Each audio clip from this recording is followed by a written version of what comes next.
Welcome my dear rockets, कैसे हैं आप सभी। आज हम लेकर आए हैं एक special survival thriller movie. Survival movies आपने कई देखी होंगी, लेकिन इस जैसा नहीं देखा होगा, यह हमारा दावा है। और मूवी के एंड में आपको भी यही लगेगा। ये यूरोपियन यूनियन के एक आइलैंड देश माल्टा में बनी मूवी है। मेरी तरह ज्योग्राफी में कमजोर लोगों के लिए बता दूं कि माल्टा भूमध्य सागर में स्थित है। अगर आप पूछ रहे हैं कि भूमध्य सागर किधर है, तो स्कूल की ज्योग्राफी बुक खोलकर देख लो यार। मैं क्लास लेने लगा तो कहानी पता नहीं कहाँ जाएगी। तो मूवी का हीरो फिशिंग करने और समुद्र को नजदीक से निहारने के लिए अपने छोटे से बोट पर निकल पड़ता है।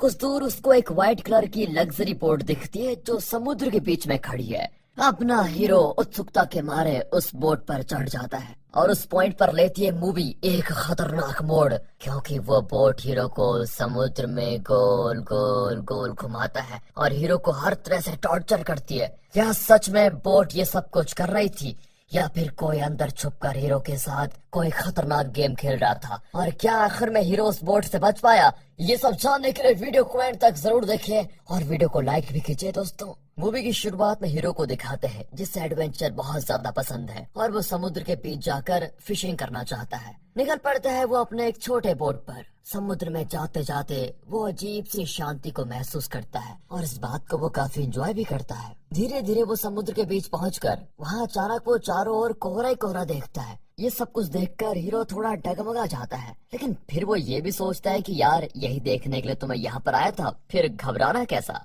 ये सोचकर वो कोहरे को भी आराम से महसूस करते हुए आगे बढ़ता है और फिशिंग करने लगता है। बोट भी हवा की दिशा में चल रही होती है। कुछ देर में हीरो आराम से लेट जाता है, तभी अचानक बोट किसी चीज से टकराकर रुक जाती है। हीरो देखता है कि कोहरे के बीच उसकी बोट एक व्हाइट कलर की लग्जरी बोट से टकरा गई है। वो हैरान होता है कि ये बोट समुद्र के बीच में चल रही है, लेकिन इसका इंजन बंद है और ना ही इसका कोई सेल या निपाल खुला हुआ है। ऊपर से इस बोट में कोई इंसान नजर नहीं आ रहा। हीरो बहुत देर आवाज देता है कि अरे बोट में कोई है क्या, लेकिन फिर वो खुद उस बोट को चेक करने का फैसला करता है। पर बोट पर चढ़ने से पहले वो अपना छोटी बोट इस बोट के साथ कसकर बांध देता है ताकि वो बह न जाए। वो बोट के अंदर जाता है तो वहाँ पर एक किताब होती है जो ऐसी रखी होती है मानो अभी अभी किसने इसको पढ़ कर रखा हो। हीरो नीचे जाकर देखता है तो वहाँ पर एक शानदार केबिन होता है जहाँ बेड पर चादर भी ऐसी पड़ी हुई है जैसे कोई अभी उठ कर गया हो। हीरो को यकीन हो जाता है कि इस बोट में कोई न कोई तो जरूर है।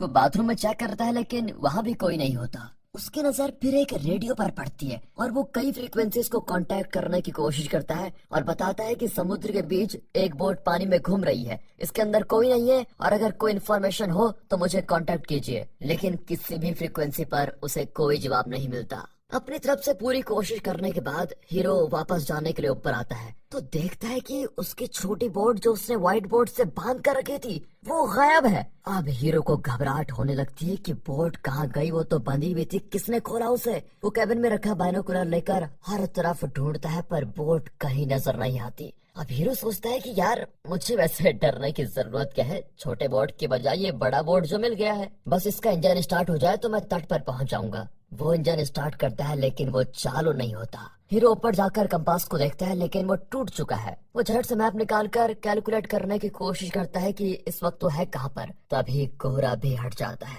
अब हीरो साफ साफ देख पाता है और लगता है कि ये बोट समुद्र में कहीं खो चुकी है, क्योंकि किसी भी दिशा में तट नजर नहीं आता। अचानक नीचे किसी की भागने की आवाज को सुनकर हीरो घबराता है, क्योंकि कुछ देर पहले उसने बोट को अच्छे से चेक किया था, वहाँ पर कोई नहीं था। वो धीरे से नीचे जाकर फिर चेक करता है, तभी बाथरूम का दरवाजा बंद होता है। हीरो चिल्लाता है कि तुम कौन हो, मेरे साथ ये गेम क्यों खेल रहे हो, चुपचाप बाहर आ जाओ। कहते कहते वो जाकर दरवाजा खोलता है लेकिन वहाँ पर कोई नहीं होता। अब हीरो को लगता है कि शायद वो डर रहा है, इसलिए उसे अजीब आवाजें सुनाई दे रही है। हाँ, मुझे अपने दिमाग को थोड़ा शांत करना चाहिए, ये सोचकर हीरो ऊपर आता है। इंजन नहीं चल रहा, लेकिन इस बोट को पाल से भी चलाया जा सकता है। हीरो पाल को खोलता है और उसे ठीक दिशा में सेट करता है। तब उसे तसल्ली होती है कि चलो कोई तो रास्ता निकला। अब बोट तेजी से चलने लग जाता है। हीरो अब जरा स्माइल करता है कि चलो सब कुछ ठीक जा रहा है, लेकिन जब वो रियलाइज करता है कि बोट हवा की दिशा में जाने के बजाय गोल गोल घूम रही है तो उसके चेहरे की हंसी उड़ जाती है। हीरो फिर जाकर इंजन को ठीक करने की कोशिश में लग जाता है और किसी तरह उसे ठीक भी कर देता है। बस फिर क्या था, इंजन चलने लग जाता है और वो फिर से स्माइल करता है। अब मैं देखता हूँ ये बोट मुझे रास्ता कैसे भटकाती है। इस तरह वो एकदम कॉन्फिडेंटली बैठा होता है, पर बहुत देर सेल करने के बाद भी तट नजर नहीं आता। हीरो ये भी नहीं जानता कि ये बोट कहाँ जा रही है। कम्युनिकेशन डिवाइस भी किसी काम का नहीं होता। तंग आकर हीरो सुसु करने ऊपर जाता है, लेकिन बोट का पाल उसे पीछे से मारता है और हीरो अपना बैलेंस खोकर समुद्र में गिरने वाला होता है। खुशकिस्मती से वो रॉड पकड़ लेता है और पानी में नहीं गिरता। उसके समझ में नहीं आता कि कसकर बंधा हुआ पाल ऐसे मुड़कर मुझे कैसे मार सकता है। बेचारा बड़ी कोशिशों के बाद किसी तरह बोट पर चढ़ पाता है। अब उसे पाल से भी डर लगने लगता है और सुसु करने वो बाथरूम में जाता है। काम खत्म करके वो मुड़ता है तो बाथरूम का दरवाजा लॉक हो जाता है। बाथरूम बहुत छोटा होता है और बहुत देर यहाँ पर रहा नहीं जा सकता। हीरो को बड़ी टेंशन हो जाती है कि करूँ क्या। वो दरवाजा खोलने की बहुत कोशिश करता है पर बात नहीं बनती। बाथरूम में एक छोटा सा कबर्ड होता है जिसमें एक कैंची होती है, लेकिन कबर्ड में खून के दाग भी होते हैं जिसको देखकर हीरो डर जाता है। शायद उसी तरह कोई और भी इस बोट में फंसा हुआ था और ये उसी के खून के दाग हैं। फिर भी हिम्मत करके अपना हीरो कैंची से लॉक के स्क्रूज खोल देता है, लेकिन फिर भी लॉक खुलने का नाम नहीं लेता। हीरो तो अब आवेश में आ जाता है, लेकिन उसका बुरा वक्त शायद अभी शुरू हुआ है। वो देखता है कि ये कार्गो शिप तेजी से इस बोट की ओर आ रहा है और ये वाइट शिप है कि उसी की दिशा में उसे टक्कर मारने जा रहा है। उस शिप के क्रू इस बोट को कांटेक्ट करते हैं कि जल्दी से अपनी बोट की दिशा बदलो वरना हमारा शिप तुम्हारे बोट से टकरा जाएगा, तुम्हारा बोट डैमेज हो सकता है। हीरो दरवाजा तोड़ने लगता है। फिर बाथरूम के एक छोटे गैप से वो एक कपड़े से उस शिप को सिग्नल करता है, लेकिन कोई फायदा नहीं होता। वो चुपचाप बैठकर सोचता है तो रियलाइज करता है कि उस शिप को कांटेक्ट करना जरूरी नहीं। फिलहाल उसे अपनी बोट को उस शिप के रास्ते से हटाना होगा, जिसके लिए इस बोट को आगे बढ़ने से कैसे भी करके रोकना है। वो हाथ बाहर करके एक रोप निकालता है और ऊपर गांठ बांधकर धीरे से बोट के प्रोपेलर की ओर भेज देता है ताकि रस्सी में फंसकर प्रोपेलर रुक जाए और ये बोट उस शिप के रास्ते में ना आए। उसका आइडिया सफल भी होता है और बोट रुक जाती है। तभी कोई बाथरूम का दरवाजा पीटता है। हीरो दरवाजे की ओर मुड़ता है, जिसकी वजह से वो रस्सी गलती से हीरो की गर्दन को फांस लेती है। हीरो सांस भी नहीं ले पाता और किसी भी वक्त मर सकता है। तभी वो उस गैप में हाथ डालता है तो एक हुक हाथ लगता है, जिसकी मदद से वो उस रस्सी को गले से निकाल कर बाल बाल बच जाता है। फिर हीरो एक लंबी सांस लेकर उस होल को देखता है तो वो कार्गो शिप इस बोट के पास से गुजरता है और बोट के एक छोटे से पोर्शन पर घिसकर चला जाता है। ओह शुक्र है बड़ा नुकसान नहीं हुआ और हीरो बच गया। हीरो अब इस बोट की चुनौतियों से बड़ा तंग आ चुका है कि करूं क्या, और उसकी आंख लग जाती है इसी बीच। शायद वो नहीं जानता कि इस बोट में उसके लिए इससे कई गुना ज्यादा खतरनाक चुनौतियां उसका इंतजार कर रही है।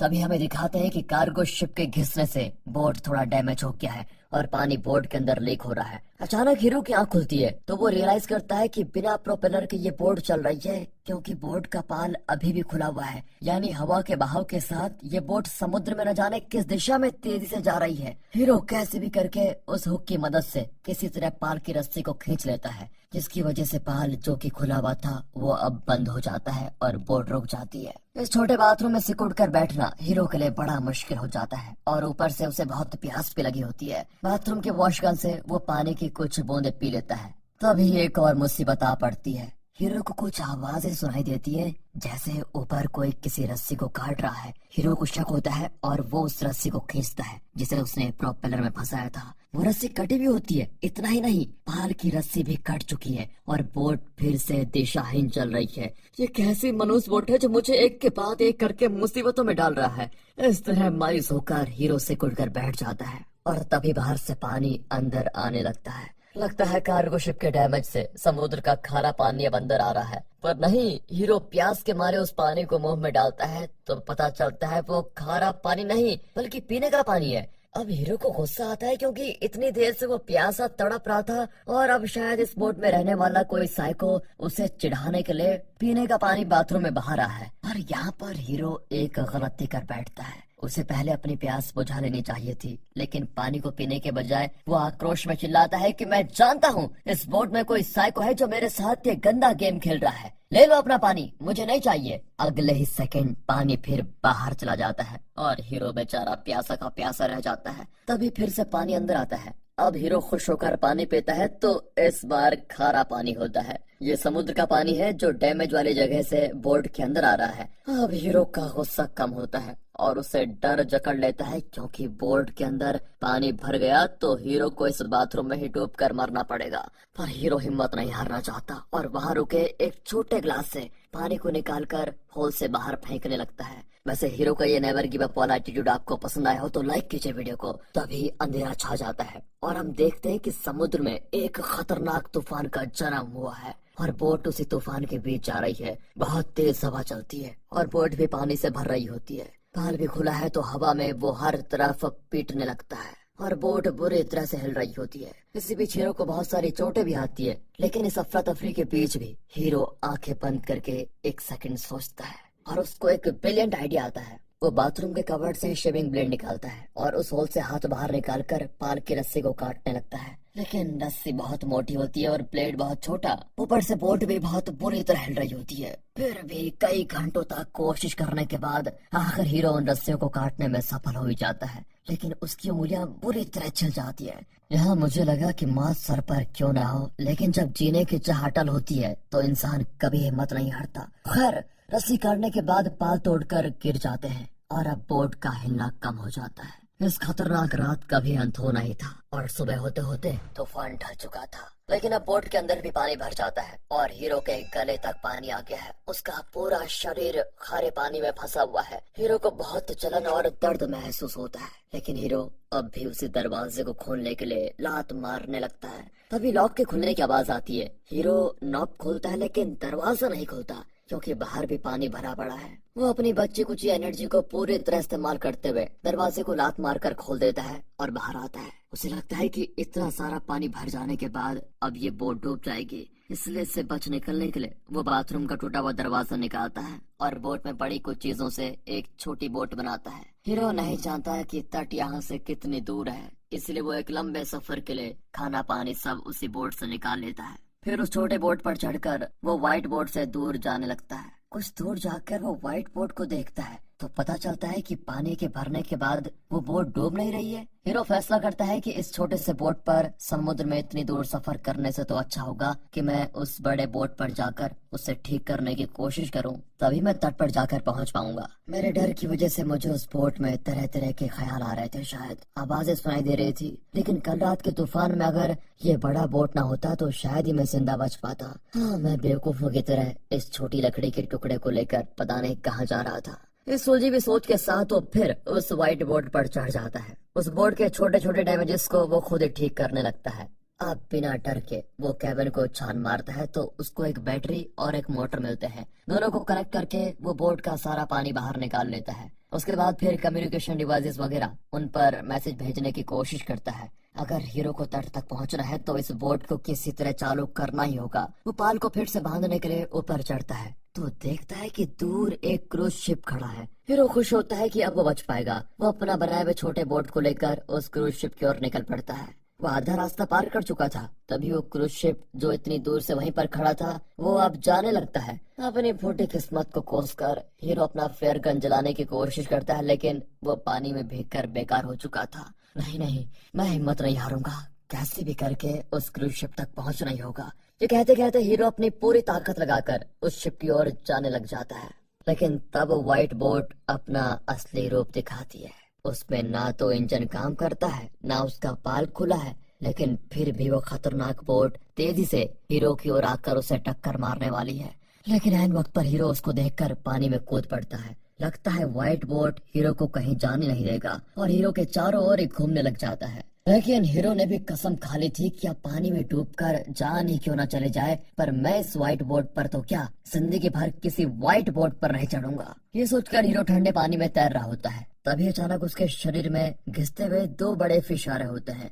हीरो एकदम घबरा जाता है कि कहीं ये शार्क तो नहीं, लेकिन तब उसे पता चलता है कि ये शार्क या खतरनाक व्हेल नहीं बल्कि डॉल्फिन्स हैं, जो ज्यादातर फ्रेंडली क्रिएचर्स माने जाते हैं। तब जाकर हीरो की जान में जान आती है और वो उनके साथ खेलने भी लगता है। लेकिन अचानक सारे डॉल्फिन्स वहाँ से दूर चले जाते हैं, मानो किसी बड़े शिप के डर से वो दूर जा रहे हों, पर असल में वे फिश से नहीं बल्कि इस खतरनाक बोट से डर कर भाग रहे थे। और तभी वो बोट हीरो के पास आ जाती है और ऐसा लगता है कि वो हीरो को बुला रही हो। पानी अब बर्फ की तरह ठंडा हो चुका है और हीरो के पास उस बोट पर चढ़ने के अलावा सरवाइव करने का कोई और रास्ता नहीं होता। वो बेचारा डरा सहमा फिर उसी बोट पर चढ़ जाता है और केविन में पड़ा हुआ कंबल ओढ़कर वहीं लेट जाता है। अगली सुबह जब आँख खुलती है तो वो केविन का दरवाजा खोलने जाता है, लेकिन वही होता है जिसका उसे डर था। केविन का दरवाजा लॉक है। अब न जाने कितनी देर यहाँ कैद रहना पड़ेगा। ये सोचकर हीरो बाथरूम में जाता है जहाँ का दरवाजा वो पहले ही तोड़ चुका है। वहाँ वो एक सीक्रेट डोर देखता है। हीरो कई घंटे इस बाथरूम में बंद था, लेकिन तब उसका ध्यान इस डोर पर नहीं गया। हीरो किसी तरह उस डोर को खोलता है तो वहाँ एक आदमी के रहने के लिए एक सीक्रेट जगह होती है। इतना ही नहीं, अंदर कपड़े, रस्सी, चाकू और खाना भी होता है। तो क्या सच में यहाँ कोई साइको रहता है और वही मुझे कठपुतली की तरह नचा रहा है? इस तरह के कई सवाल मन में लाकर हीरो अंदर घुसता है और टिन फूड आइटम उठा रहा होता है कि इस छोटी जगह का डोर भी लॉक हो जाता है। अब हीरो को जैसे इस जाल में फंसने और यहाँ से निकलने की आदत पड़ चुकी थी। वो जानता है कि वो लाख फंस जाए, लेकिन अपनी कोशिश से वो बाहर जरूर निकल पाएगा। वो नोटिस करता है कि बोट अब तेजी से कहीं पर जा रही है। हीरो वहाँ के ग्लास विंडो पर पीटने लगता है और तब वो देखता है कि बोट तट के पास पहुँच चुका है। हीरो बेबस होकर चिल्लाता है कि प्लीज अपना टॉर्चर बंद करो और मुझे जाने दो। और तब वो घटना घटती है जो हीरो नहीं बल्कि हमने भी एक्सपेक्ट नहीं किया था। व्हाइट बोट ठीक तट पर जाकर रुकती है और तभी बोट के सारे डोर्स अपने आप खुल जाते हैं। अब हीरो उस सीक्रेट जगह से बाहर निकलकर फिर उस बोट में हर तरफ देखता है, क्योंकि उसे पूरा यकीन है कि इस बोट पर कोई ना कोई तो जरूर है जो छुपकर उसको टॉर्चर कर रहा था। लेकिन बोट में उसके अलावा कोई नहीं होता, क्योंकि ये डोर फिर से लॉक ना हो जाए। इस डर के साथ हीरो धीरे से बाहर निकलता है। अब उसके चेहरे पर गुस्सा आता है और वो वहाँ उस इंसान को ढूंढता है जो बोट के अंदर उसे इस कदर टॉर्चर कर रहा था। लेकिन तब वो ये देखकर चौंक जाता है कि वो व्हाइट बोट अब तट से निकल रही है और वो भी हवा में बह नहीं रही, बल्कि एकदम परफेक्टली मुड़कर समुद्र की ओर जा रही है, मानो उसे कोई चला रहा हो। हीरो के अंदर गुस्सा और डर दोनों ही घर बना चुके थे। तभी वो छोटी बोट वहाँ पर आती है जिस पर हीरो यहाँ से निकला था, जो बीच समुद्र में गायब हो गई थी। मतलब व्हाइट बोट पर कोई साइको नहीं था, बल्कि शायद बोट खुद ही एक साइको कैरेक्टर है जो हीरो के साथ मौत का खेल खेल रहा था। तभी वहाँ पानी के बीच एक गुफा जैसी कुछ चीज दिखती है। गुफा के बीच एक गैप दिखता है जिसके उस तरफ वही व्हाइट बोर्ड खड़ी हीरो को देख रही होती है। और इसी के साथ दोस्तों ये मूवी खत्म होती है। रुकिए, अब आप पूछेंगे दोस्तों ये क्या बात हुई, बोट साइको कैसे हुआ? अगर वो मौत का खेल खेल रहा था तो उसने हीरो को जिंदा लेकर तट पर क्यों छोड़ दिया, वगैरह वगैरह आपके सवाल हो सकते हैं। वैसे हर चीज का कारण नहीं होता, परंतु कारण की बात करना तो बेकार है। कारण हर चीज का कुछ न कुछ होता है। हालांकि ये जरूरी नहीं कि जो कारण दिया जाए वास्तविक कारण वही हो। इसलिए मुझे लगा कि शायद इस बोट में कोई खराबी थी। जो हीरो के साथ हुआ वो सब एक कोइंसिडेंस था, या फिर ये कुछ ज्यादा ही इंटेलिजेंट बोट है जो ऐसे खतरनाक गेम के लिए ही बनाई गई है। या फिर ये भी कह सकते हैं कि इस बोट पर किसी साइको की आत्मा है जो अपने विक्टिम को इस कदर टॉर्चर करती है कि वो मर जाए। जैसा कि बाथरूम के कबर्ड पर खून के दाग थे, शायद हीरो से पहले भी कोई उस बोट पर फंसा था, लेकिन उसने हीरो की तरह कोशिश नहीं की और उस साइको आत्मा का वो शिकार हो गया। लेकिन हीरो की अटल कोशिश और किसी भी सिचुएशन में हार न मानने वाला उसका एटीट्यूड उस शक्ति को बहुत इम्प्रेस कर गया और फिर वो शक्ति उसे तट पर छोड़ गई कि बेटा जा, इस बार छोड़ दिया, अगली बार खुद आकर फंसे तो मैं नहीं छोड़ूंगा।